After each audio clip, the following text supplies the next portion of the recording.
By 11/11/2021, it will have been 10 years since The Elder Scrolls V Skyrim had been released, to critical and commercial success. And in a way that most of the Elder Scrolls had been received, it has had a longevity that most single-player franchises never enjoyed. To this day, modders are hard at work creating fan-made content across the series, from total conversions to whole new spells to making the dragon's Thomas the Tank Engine or something. Even without modding, it is still an immersive world full of secrets, dragons, magic, and dark gods. Yet, as popular as the game had been, no one will ever argue that Skyrim is perfect. Bugs were an issue since day one, and never have been entirely ironed out without a fan patch. And even if it was polished to a mirror shine, well over 2 decades of RPGs and sandboxes call attention to the flaws in its design. Each Elder Scrolls game was different, with a new engine and a new design philosophy, but Skyrim can be especially divisive among old fans for what it left out and changed. And then, of course, it is impossible to ignore Bethesda's corporate culture and recent failed projects. My feelings towards Skyrim are complicated, leaning toward positive, but more than acknowledging the mess that it is. And I discovered, in this 3rd or 4th attempt at a draft, that going over it in one video is impossible. Oblivion was my first Elder Scrolls game, followed by Skyrim, then Morrowind and beyond.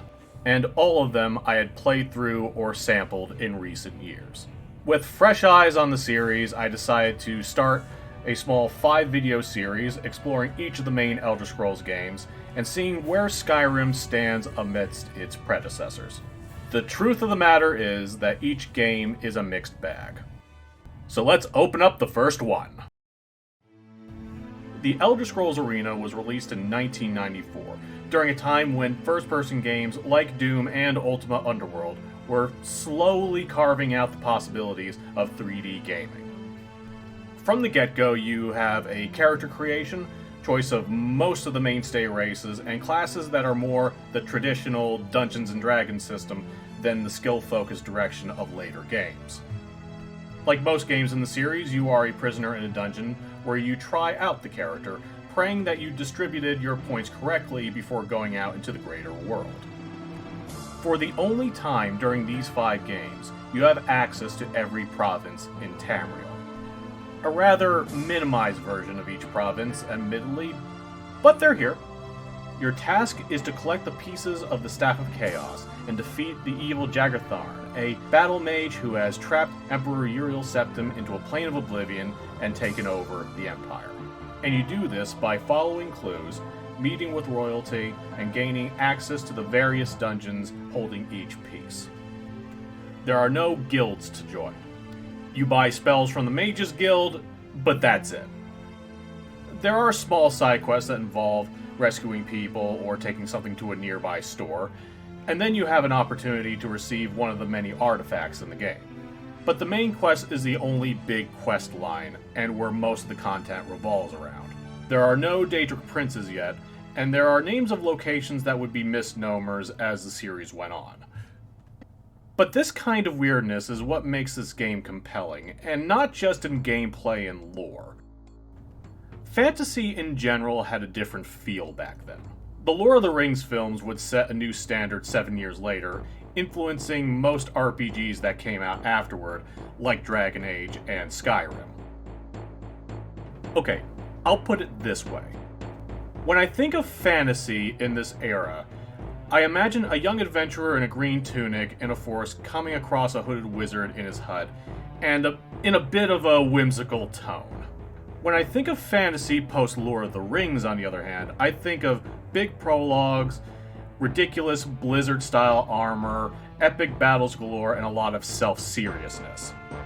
Arena is knee-deep in the former flavor, with its simple visual style of the armor and weapons, and the music that's more reminiscent of early Final Fantasy than the orchestras you would get now.